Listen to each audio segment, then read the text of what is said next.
Hello, I'm Dylan. And I'm Keon. And this is Trust Your Doctor, that podcast that brings back the Morphos, because this week we watched The Return of Doctor Mysterio. Written by Steven Moffat. Directed by Ed Bazalgette. And aired on December 25th, 2016. Looks like Barbara didn't commit genocide after all.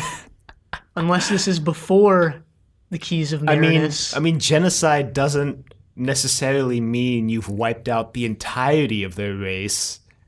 I think. Why wouldn't it mean that? Good point, I guess. I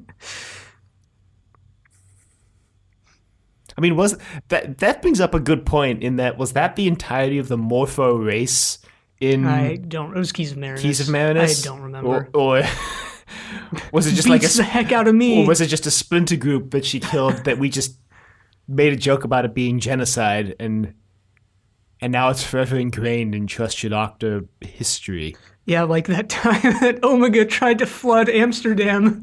It wasn't actually his plan. His plan was way more sinister than that. But isn't it so much more fun when his plan was just to flood Amsterdam? Like, no more... Half the city's like already underwater.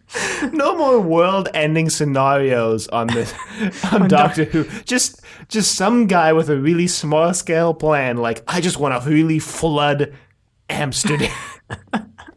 And the Doctor's like, you can't do that. Just want to shut down this amusement park for a couple hours. Wouldn't that create such a great discussion? So the Doctor would be like, you can't do that. And the guy would be like, why not? I'm just flooding the city. I didn't say I would kill anyone. I'm just going to flood the city. And the Doctor's like, got to come up with some moral reason why that's bad. I'm just going to shoot this gun. No idea whether it's loaded or not. It's not necessarily going to kill people. Anyway, instead of that, we get this. Directed by Ed Bazalgette, who apparently was a member of the band who did Turning Japanese.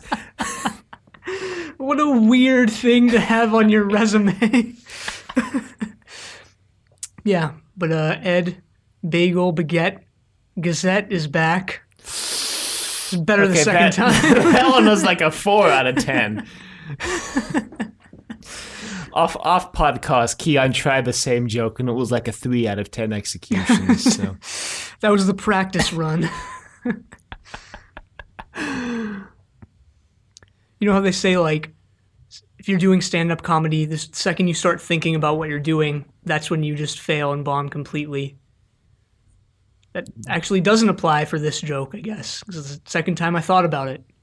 I guess not. It definitely applies to this podcast. Speaking of stand-up comedy, Nardole is back, played by the glorious Matt Lucas. Hell yeah. Definitely a redeeming feature of this episode. I think so, but I didn't think he was as good as he was in The Husbands of River Song. I don't think he was as much of a main focus in this episode. No. Yeah, I mean, I don't think comedy was as main of a focus in this episode. So I think that's why he kind of falls flat a little bit. Maybe. But anyway... I mean, I know you dislike this episode a lot, but I just thought it was okay. Well, not like a lot. I just like... It's definitely in my bottom, 5 Christmas specials. I guess. I hated the half-baked romance, as I always do. And that was, a big focus of the episode. So, yeah, I just thought it was mediocre to bad, I guess. And I really dislike superhero stuff, so that didn't help. Yeah, when I was watching this, I was like, man, I forgot how much stuff that Keon just hates is in this episode. Yeah. The Doctor was a redeeming factor. Nardole was as well, even though, again, he wasn't as good. And so the main characters. The Doctor stabbing Sushi was a big problem with this episode. Why? It's just wrong. It's just why? It just is. The food ends up in your stomach some way. Your stomach doesn't care what form the food is in. Well, I'm not a stomach. I'm a human being. You have a stomach, though. And that's basically the same thing as being one. You are what you have.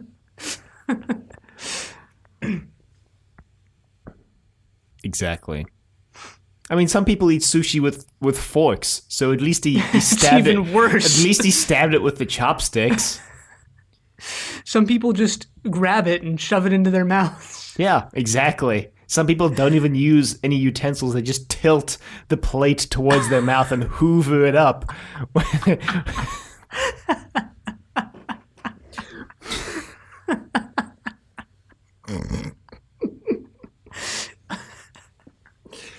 I'm imagining the doctor just standing there hoovering sushi off the plate while Lucy's like, "What? Who are you?" She's like, "Don't mind me."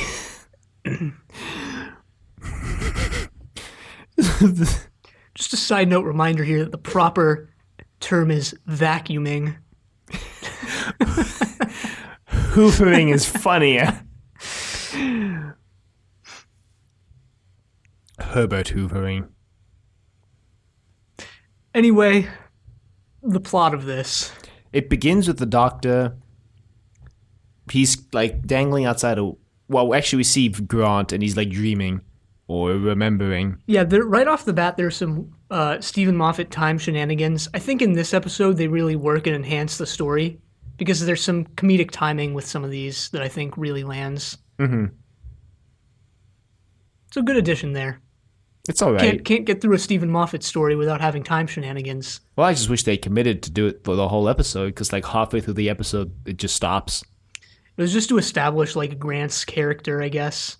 But yeah, there could have been like more of his life other than like childhood and high school or middle school or wherever it was. Yeah, that's the thing because when they introduced the middle school one, that opens up the possibility of like, oh, we could see like a lot of, like we could have seen like his first heroic act. Like that would have been an interesting thing, and the doctor's just like standing off on the side in the background or something. Could have been like funny like that. I don't know. Could have. Just like when Lucy's asking him questions about like being a hero, we could have gotten a flashback to like his first heroic event. Sure, yeah. I mean, I guess it's weird that like I think I enjoyed the more comedic parts of this episode more than the non-comedic parts, I guess. Yet comedy was so much less of a focus this time around than it was for the last Christmas special.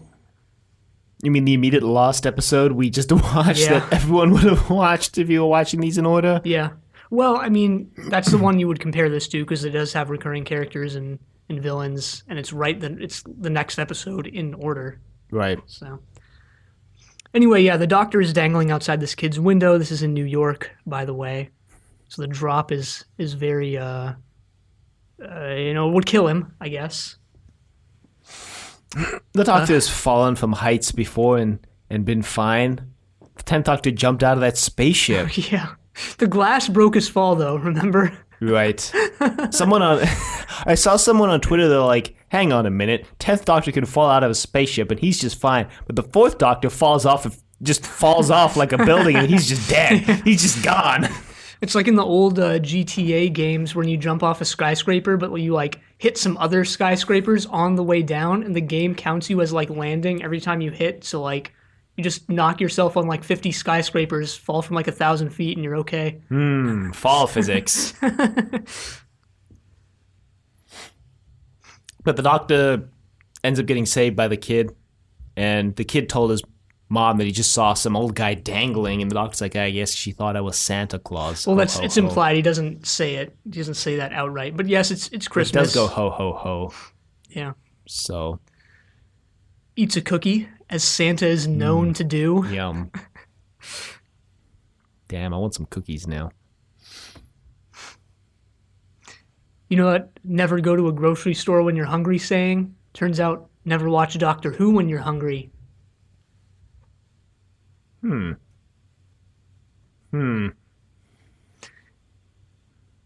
Anyway, the Doctor has created some sort of contraption on the roof.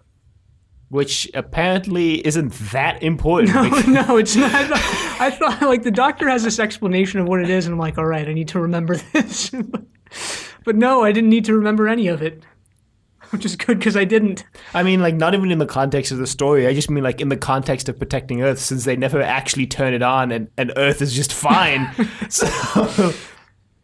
Well, just fine, quote unquote. You know, in 100 years, the Daleks are gonna F everything up. So okay. Maybe if they'd switched the device on, things would have been different, and Susan would have never left. But But then we might not even be here because Susan might never have left. We might never have gotten that great Susan replacement, Vicky.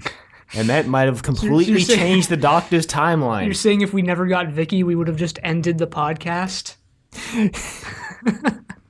Yeah, the Doctor and Susan might have just gone back to London and then been like, to Barbara and Ian, been like, don't tell anyone now.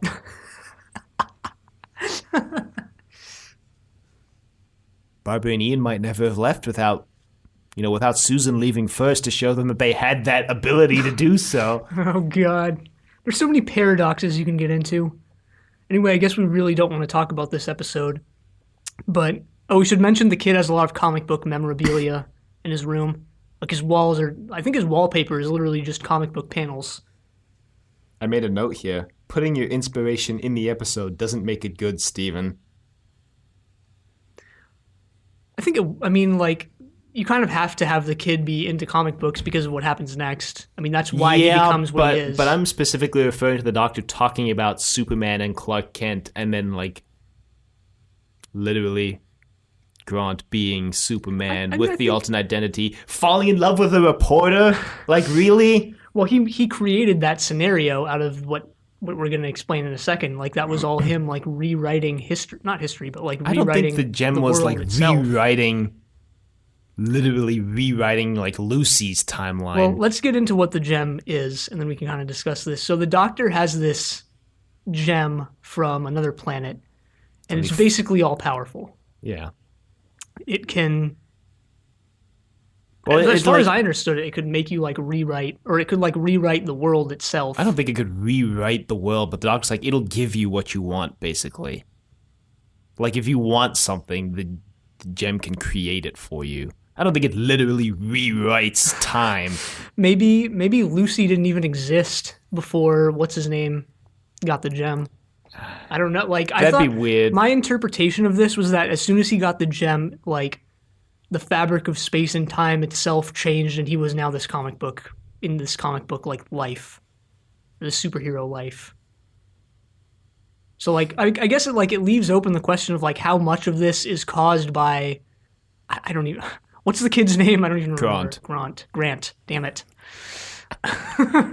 Yeah, that's just how much you love this story. Can't even remember the main character's name. It's Grant because he puts a G on his outfit. Oh, that's why he's the ghost. Okay, yeah.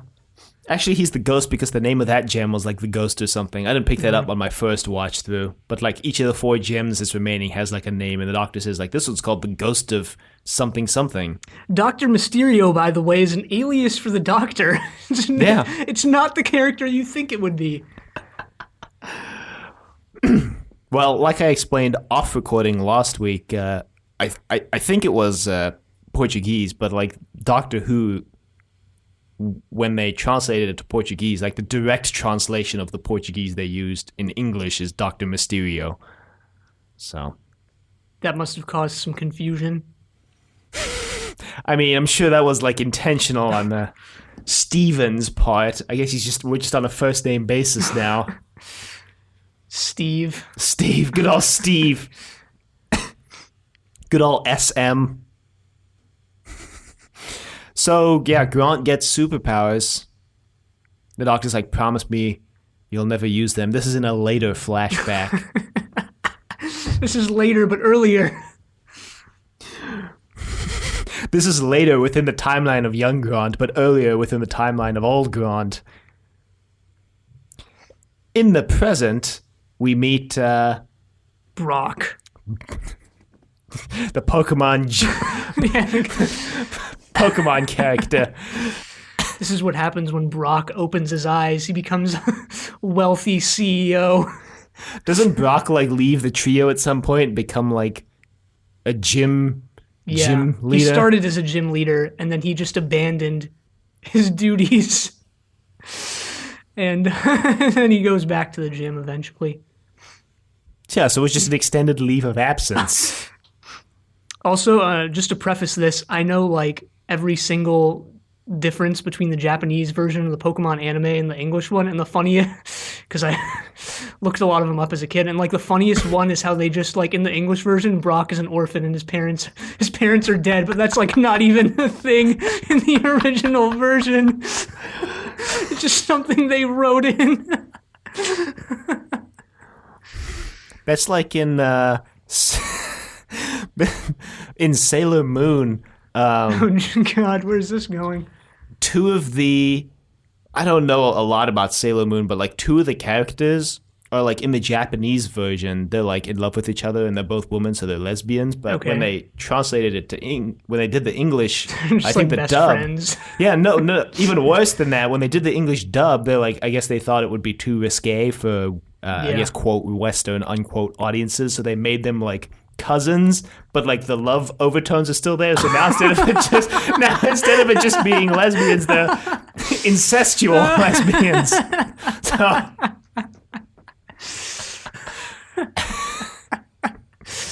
Nice.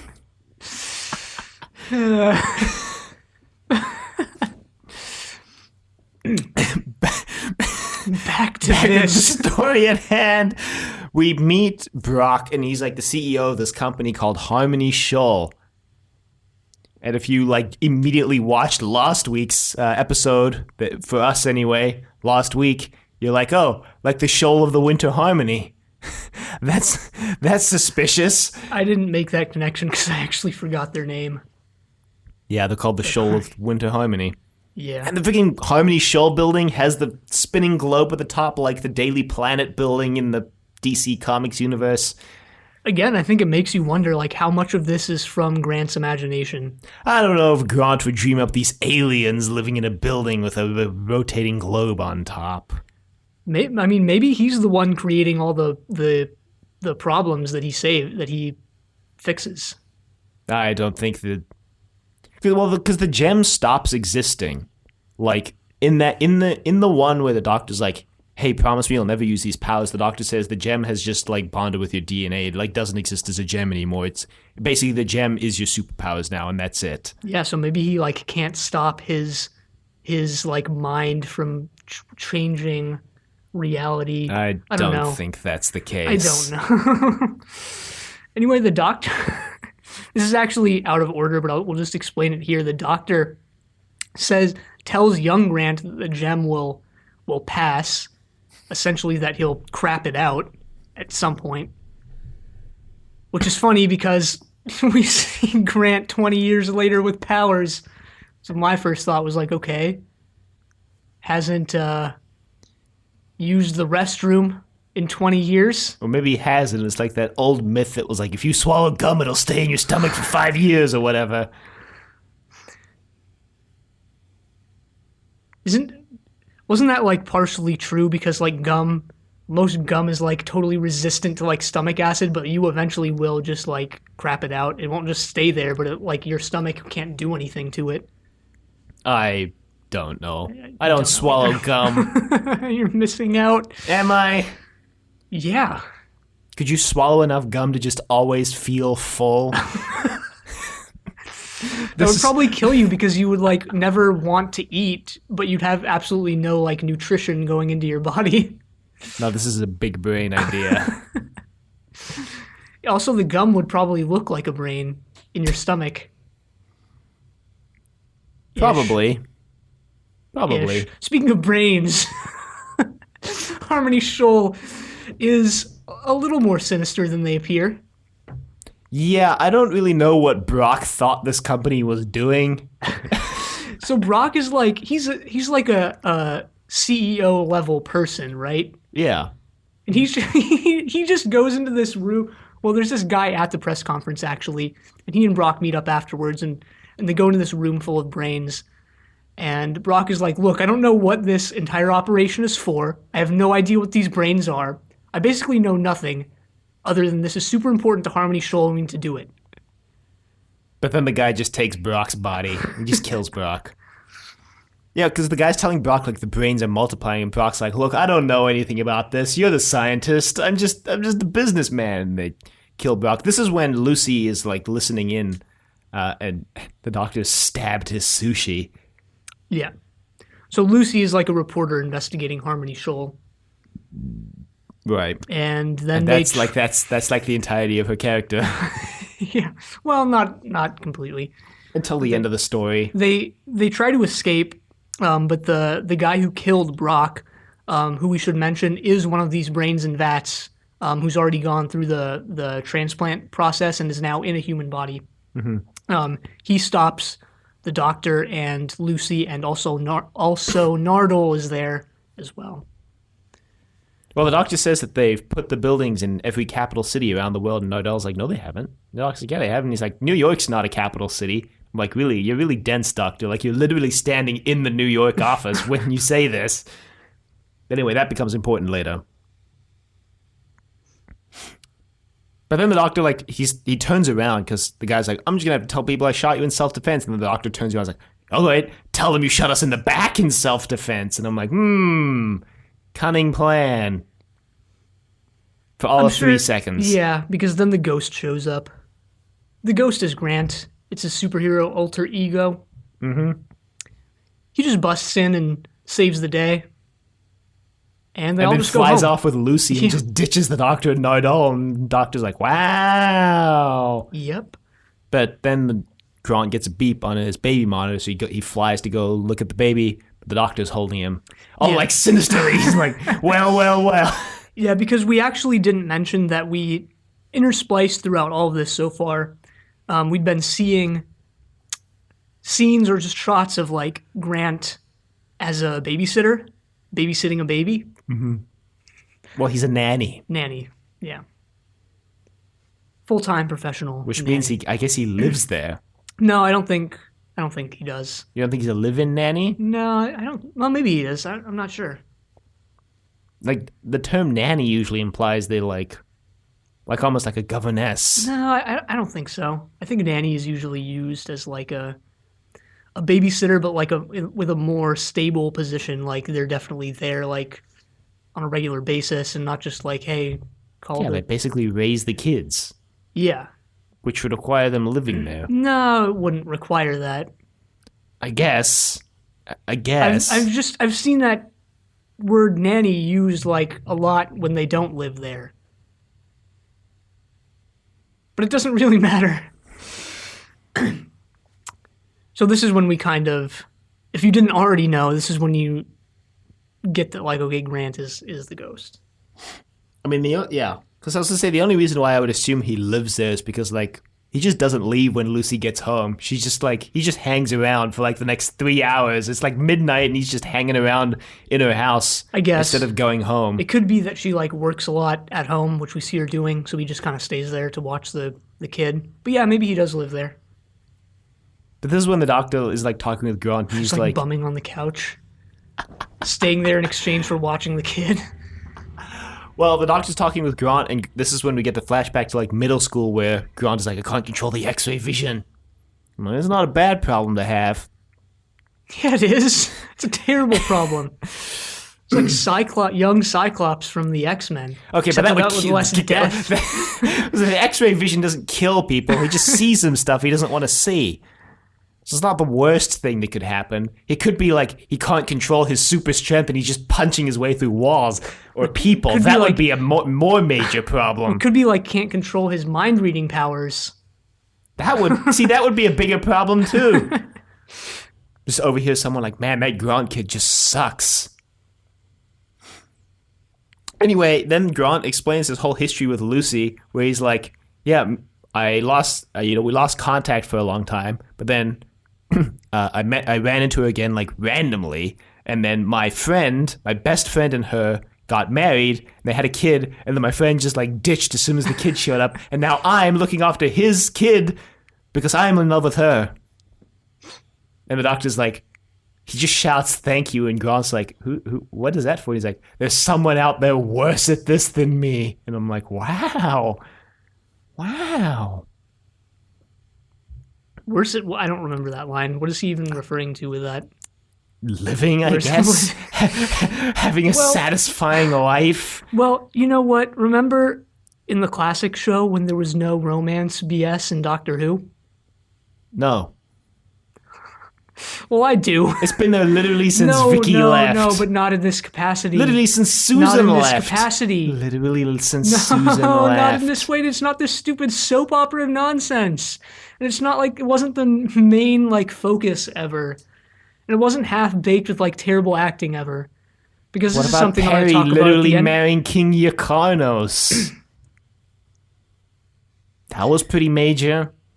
I don't see it as major as this, or like as major as the Doctor and Rose, or as major as the Doctor and Okay, maybe Martha. not as major as the Doctor and Rose, because nothing's going to be that major again. But like, I don't know. I feel like the amount to which the romance plays a part in the story is about comparable between this and something like Perry and King Yakarnos, or Susan and David, which was like mainly like the whole second half of that story. I feel like you're just looking at a lot of those stories through rose-tinted nostalgia glasses. Well, maybe, but you also have to remember that, like, with Susan and even someone like Perry, there's, like, at least some level of investment in those characters. Whereas this, it's just like, here's these two randos. I guess? And I just don't like romance, so whatever, no matter whether it's a drop or an ocean, it's a thumbs down from me. While Lucy interrogates the Doctor by squeezing the squeeze doll. This was actually annoying. Yeah, this scene was like really annoying. Because not only does it seem like she's like not really extracting the truth out of the Doctor, because she just stops squeezing when she gets the answers she wants to hear.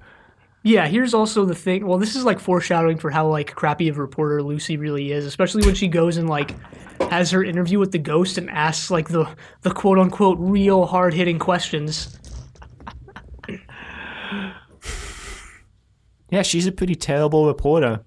Because, I mean, here's the other thing is that at this point she has to know that the ghost shows up at, like, every crime scene ever. And, like, she's not even getting a, quote, exclusive interview, unquote. Because literally while she's interrogating the Doctor right now, behind her on the TV, the ghost is talking with a TV news reporter after saving someone from a burning building. He's like, yeah, you know, I just really like doing this and saving people. And he tells people, like, make sure you get a smoke alarm. Well, I think it's that like she thinks she'll be able to get information out of the ghost that no one ever has gotten out of him before, but she doesn't. Like those questions. I do like this setup. It's kind of funny where it's like she thinks Grant is in the next room, but he's actually halfway across town saving people, and then he just zips back to the other room. I thought there was definitely going to be some like the baby's in trouble type thing, and there kind of is, but not to the extent that I thought it was going to be done, especially with how much they were playing it up, like the Doctor is saying, you know, if you're there, who's watching the kid? And he's like, I can be back here in this room in 2 seconds.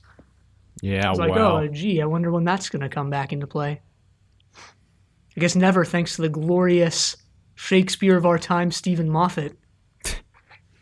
Is that just our recurring joke now?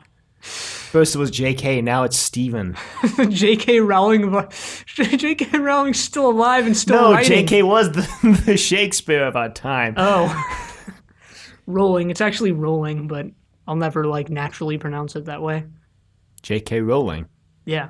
Guess it's she's rolling in money. Oh, that too. Pip and Jane Baker are the real Shakespeares of our time. Yeah, because they write stories based on things they've never seen or experienced or read. Kind of like how Shakespeare just stole stuff that we can't confirm that he read ever. I feel like a really easy way to start an argument in the classic Doctor Who fandom would be to just like tweet like, unironically, Pip and Jane Baker are the Shakespeare of Doctor Who, and then just wait for the arguments to start. Just wait for them to roll in. I mean, I do that periodically. Reminder that Armageddon Factor is the best Doctor Who story ever created, and there's nothing you can do about it. Reminder that Ocean's 12 is the best Ocean's movie, and there's nothing you can do about it. Except those aren't even that controversial opinions. Controversial would be like, Underworld was the greatest Doctor Who story ever written. Unironically, it's the Citizen Kane of Doctor Who.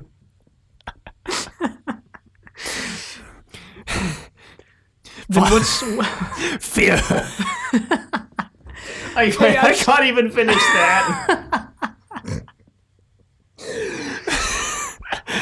I saw a tweet recently, actually, because despite how little I tweet, I do like lurk Twitter every single day. Of someone like Love and Monsters and Fear Her are actually some of the better stories of the new show. Not the best, but they're up there as some of the better ones. Can we uninvite someone from the fandom? Is that possible? How do we delete someone else's tweet? You just Sharpie it out on your screen and no one else can see it. Yeah, so if the intended like effect of this squeaky doll was to just annoy the hell out of you, bravo. Honestly, if she was like interrogating me with that squeaky doll, I'd just be like, I'm not telling you anything just because of that squeaky doll being so really? goddamn irritating. I would give in on like a second squeak. This is like mental and auditory torture. Good to know that if the CIA ever takes you down, all they gotta do is get a squeaky toy. I have to do less than that. Alright, it's good to know that Keon is... Not immune to torture. Most people aren't, but most people would survive the squeaky toy. Also, what would the CIA be doing with me? I'm an American and I live in the U.S. It would be the FBI. Maybe they think you're spilling secrets to an international audience on this podcast. Spilling security secrets. Yeah, I'm like that POW from Vietnam. I'm actually blinking Morse code, and I have been for the entirety of this podcast. Except that you forgot that we only recorded like 3 of the episodes. But you're still blinking. Yep, still doing it. If you listen closely, you can hear my blinks. There has to be like some level of like noise that blinking makes, right? Good question. Is blinking silent? This is a question for an evolutionary biologist. Anyway, the Doctor decides to go to Harmony Shoal. Because he knows something's up. And he gives them the opportunity to run away, but they're like, no. No, we really don't want to do that. They spill their entire plan, kind of. Well, the Doctor goes to the Tokyo branch because he's like, there's less people there. And I don't know why he chose the Tokyo literally branch. Literally the most populated city in the world. He says he flooded the lobby with Pokemon. I don't know what that means. I think it's a Pokemon Go reference. Yeah, but then you would be able to still get them on the 5th floor or the 100th floor since like elevation doesn't matter to Pokemon spawning in that game. I think Steven Moffat knows how it works. Steven! I say this as a casual Pokemon Go player that I know that elevation doesn't make a difference. Right. But he figures out their plan. He figures out there's a spaceship in orbit, and he goes up to the spaceship, and that's when he thinks it's empty. That's when he figures out the plan with Nardole, because Nardole's saying, like, remember, New York's not a capital city, and the Doctor's like, oh, duh, they're basically staging a false flag operation. Yeah, this is basically Watchmen. Or whatever, Alan Moore, was he the writer? I believe Watchmen? so, yeah. Or whatever he stole it from. Or whatever the person he stole it from. Probably from the legitimate government false conspiracy theory called false flag attack, which is where a government will stage a terrorist act on their home soil, and that'll basically rouse up the patriotism in the country, and then they'll basically do whatever the government wants. Yeah, but this is the Watchmen version, right, where it's an alien attack, because the villain in that, just to spoil it, tries to stage this alien attack on New York. I guess it is. I mean, I guess it's from Watchmen because this is a comic book scenario. Yeah. But he's trying to stage this alien attack on New York to like unite the world against the aliens that obviously don't exist. But yeah. Doesn't he end up on Mars after that whole thing? No. I actually haven't read Watchmen, so I don't know. I know Amazon's making a mini series. Yeah. I've actually read it despite how much I don't like comics. There's also the Zack Snyder film version. Yeah. Which apparently is actually, like, all right. Yeah, I watched it. I barely remember. I don't remember anything from it. Yeah, so they're going to crash the ship. Anyway, meanwhile, while this is all going on, like simultaneously, the Ghost is giving his interview to Lucy. But Grant, like, told Lucy he has a date, but then he's like, oh, it's fine, I'll just cancel it to stay here with the baby. And then Lucy's, like, on her, quote, date, unquote, with the Ghost. And then she's like, why am I so bothered by who Grant might be going on a date with? Do I care? Do I actually care about him? Oh, my God. And the Ghost is just standing there like, And And then this is like the only scene in this where I was like sort of chuckled, but Grant like takes off his mask because he's like going to reveal that he's the ghost to Lucy, and she's like sobbing into her hands like, Grant's never even lied to me. He's like never told me a lie. He's always told the truth. And Grant's just like, can you please just like look up, like just look at my face. He's like, But then the Harmony Shoal shows up and they try to capture Grant because he's the best human they've got. But then the ghost just ditches, and then real Grant walks up the stairwell and he's like, what's going on up here? He gets captured. Yeah. Then the Doctor comes up with this brilliant plan that basically hinges on Grant like coming through, because if he didn't, the Doctor's just about to wipe out millions of people. What if he thought like keeping his identity a secret was more important than like the survival of the city? He would survive the crash probably. Yeah. Lucy would get vaporized. Yeah. But yeah, so Grant catches the spaceship and reveals to Lucy that he's the ghost. And Lucy's like, he just catches. He's like, I'm just another person with powers. I'm not the ghost. I work out. Protein powder. But then there's a heartfelt moment where Lucy's like, I like you better in your superhero outfit. And you think she means the ghost, but she actually means his glasses, a.k.a. his nanny outfit. I actually liked this moment. His Harry Potter outfit. I liked this moment. It was moment. lame. I didn't like it. But on the other hand, it kind of points out, like, in this episode, why the whole Grant super disguise doesn't work that well. Because the Doctor, like, points it out at the beginning. He's like, Clark Kent is just Superman. Like, Superman, you put glasses on him and he's Clark Kent. And it's supposed to be like this funny joke, like, haha, nobody recognizes Clark Kent because he's got the glasses on. But, like, it's more than just the glasses. Like, Clark Kent changes his entire personality when he becomes Clark Kent. So it's more than just the glasses. The glasses like the physical change, but there's a whole like acting change as well that like Grant doesn't do in this story like at all. So I think he does. I think he does a pretty damn good job of like differentiating between Grant and the ghost. All he really does is lower his voice and wear a full face mask as the ghost. So it's kind of more understandable in this because the ghost wears a mask, unlike Superman, who doesn't. Batman style, like literally just like a tiny pair of glasses. No, that's Robin. Never mind.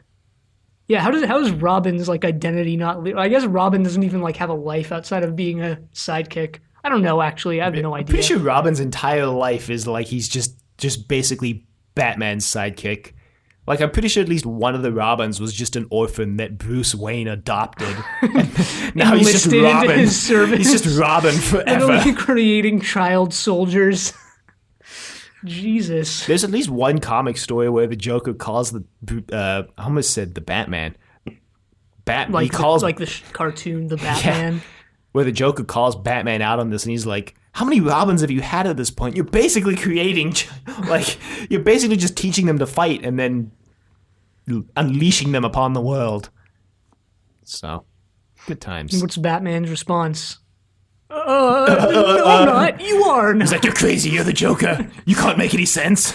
And that's the end of the story. Yeah, that's how it ends. How does it really end? I don't even remember the exact ending. They kind of just sit down at a table. Unit captures the Shoal of Winter Harmony, but one of the brain and the scientist gets into one of the unit soldiers for a teasing cliffhanger that we never see again. I'm glad this entire storyline was lame and based off comic books, so I'm glad it never appears again. And then we get like a scene, a sort of heartfelt scene at the dining room table in Lucy's and I guess Grant's place now.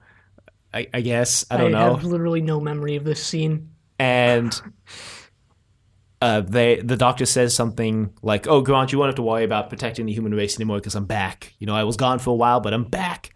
And they're like, oh, where did you go? And Nardol's like, yeah, he was gone for a long time. It was like 24 years. And like, he didn't leave for 24 years on Earth, but then... but that didn't stop any of the people who created this episode. The lady pulls out her little squeaker toy and she's like, wrong question. The question is, what was her name? And she squeezes the toy and I'm like, God, stop! And the doctor's just like, I'm fine. And he leaves. And he says, everything ends and it's always sad, but everything begins again and that's always happy. And then he's like, be happy. Steven Moffat doing Steven Moffat. Yeah. And we've come full circle. Oh, God. When are we getting Steven Moffat does full circle? When are we getting Steven Moffat does Adric? Didn't we get that with Series 8? With Clara? Danny Pink. Or Danny Pink, maybe. But yeah, and then Nardole tells him, like, oh, her name was River Song, and they were together for a long time, and then she died in a library a long time ago. And then Nardole's like, the doctor will be sad for a while, probably, but then he'll be okay. He'll be okay in the end. And then it ends with the doctor pulling the lever on the TARDIS, and it dematerializes. And then we get a coming soon trailer for the next season. For stories that look much better than this one. Yeah. An introduction to the new companion, Bill. Yeah. I like Bill a lot. Just as a precursor. And as a secondary precursor, when you watch the pilot next week, skip the next time trailer at the end of the episode. Is Bill Clara? Skip the next time trailer. Every companion so far, or is every companion coming up Clara? Just a fragment of Clara. Trust me on this, though. Skip the next time trailer, because it reveals the biggest plot twist of the whole season, and I'm telling you, it's going to be way better if you don't know it's coming. Fine, whatever. If I remember, I'll skip it. I'm going to text you every day, skip it, just so you don't forget. And because when I watched the episode the first time, I was like, man, that was a good episode. And then the next time trailer came on, and it just completely ruined the episode. Like, seeing that reveal just literally ruined the whole episode for me, because I was like, wow, why would they do that? Like, literally, why would they do that? It's not even something that's like in the next episode, because it's another trailer for the whole season, and it spoils something that comes at the end of the season, at the resolution of the overarching plot. And I'm like, why would you do that? Just like, why would you do that? So. Well, all right. Anyway, I have some pretty trivial things to talk about. Mine's not super trivial, but is like more trivial than my usual stuff. Yeah, so why don't we just note the good American accents in this? Oh, yeah. I didn't look up whether or not these were actual Americans, but their accents were good. For once. For once in Doctor Who. I don't know. Never what mind. were you thinking of that didn't have a good American accent? I was trying to think of accents. literally anyone who had a good accent before this on the show, and I completely like blanked. That guy from Tomb of the Cybermen. Remember that one guy from Tomb of the Cybermen? God, that was a long time ago. The acting, on the other hand, kind of sucks. Especially Lucy's. I felt that her acting was good when they were in the Harmony Show offices, and after that it just fell apart completely. Maybe because she was playing an annoying reporter and doing it well. I don't think so. Even the like romantic scenes on the top of the building were not great. Yeah, I don't know. To me, this whole episode feels like rushed. I feel like it was just rushed to be put together because they're like, oh shoot, we're not airing any Doctor Who this year. Let's put something on screen. Well, that's actually really weird to me, because I was kind of thinking that this episode didn't have the same grandeur as, regardless of quality, the earlier Christmas specials had a more grand feeling than a typical episode. Right. And this one they were doesn't. Longer. Yeah, and they were longer, which this one is, but this one does not feel, it doesn't have that same scale that the other Christmas specials seem to have had. Mm-hmm. Yeah. I think I feel the same way. And I think that ties into the fact that, to me, I feel like this episode was just rushed. The acting feels very first take, send it kind of thing. Kind and just of the overall Fred movies. Oh God. Kind of the overall writing of this to me also just didn't feel up to Steven Moffat's usual standards. Which might be a controversial statement. Well, but love or hate him, I think he's a good writer. Yeah, I think he's one of the best Doctor Who writers ever. Despite how much I like making fun of his stories. We make fun of everyone's stories equally, though. We made fun of plenty of Russell stories. Not equally. No, maybe not necessarily totally equally. I guess my point is we make fun of everyone's stories. True, I guess. The one thing I wanted to talk about, and this was the fake alien invasion, which is obviously from the comics, but also like seems relevant with Moffat's end of season 9, what can we trust and what can't we trust vibe that was going on with Heaven Sent and Hell Bent, which I talked about in those episodes. And this episode it just like seemed to follow the same kind of thing, like how much of this alien invasion can we trust? Obviously, if you're living in the United States and a freaking alien spaceship lands on New York, and be like, aliens are invading, let me go preserve my brain at Harmony Shoal. But like underneath the surface, you don't realize that it was actually the people who run Harmony Shoal who dropped the spaceship on New York. Yeah, it's like a very 21st century like thing. Right. Yeah. I think it's I like it. Although when I say that, what I mean is like it's a thing that has been going on since the beginning of time that like this century revealed. And this is the Steven Moffat does Superman. Steven Moffat does Superman. Continuing the Steven Moffat does other people's things. I guess meme, which is an optimal lead-in to we just completely cut the meme flow analog. Yeah, we forgot to mention it last week, but we're cutting that segment out, and we've decided to just mention them naturally when they happen. When they come up. Yeah. And that's the only change we're making to the format as we head into Series 10, Steven Moffat's final season. As we head into the sonic screwdriver count. It was used for quite a bit in this episode. Yeah, as is typical. As is typical. I have trying to open Windows. I don't know if we're going to put that on because we don't like usually put it on when it's just trying to do something and it doesn't actually work. Well, I haven't updated the screwdriver since David Tennant was the Doctor, so we can make up these rules now if we wanted to. Still need to do those website, or the big website thing, update thing. Anyway, I also have scanning, unknown purpose, closing or locking doors. I couldn't tell which one it was. Maybe it was both. Sending telepathic messages. That's an interesting one. Mm-hmm. And shooting. You also have turning on the lights with a question mark, because I wasn't sure if that's what he was actually doing in that scene. Or...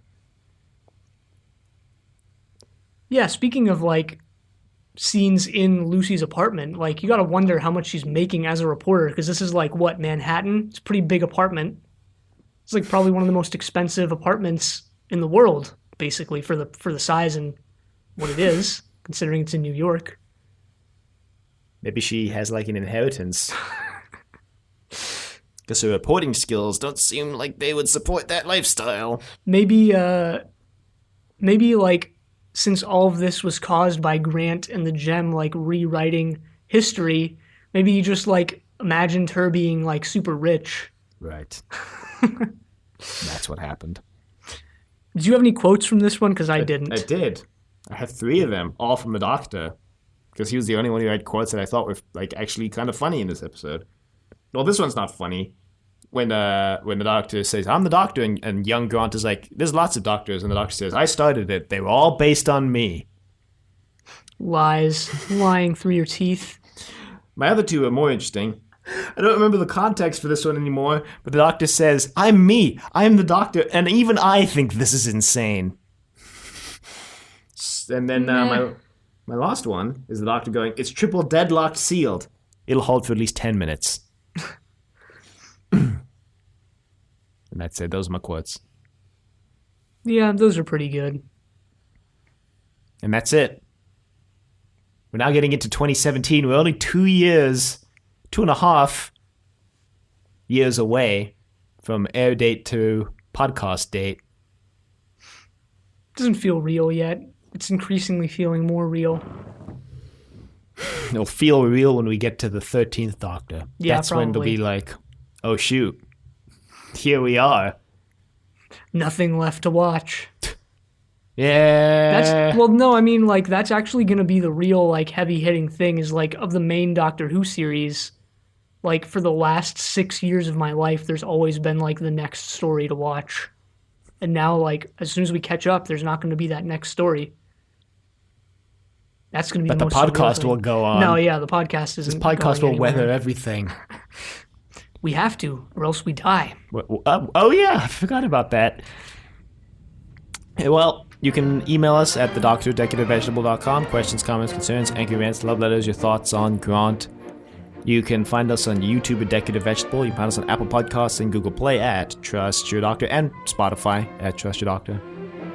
Be sure to leave a rating if you like the show. Check us on Facebook, Trust Your Doctor. Like us on Facebook. Also check us on Twitter at TYD Podcast and follow us on Twitter.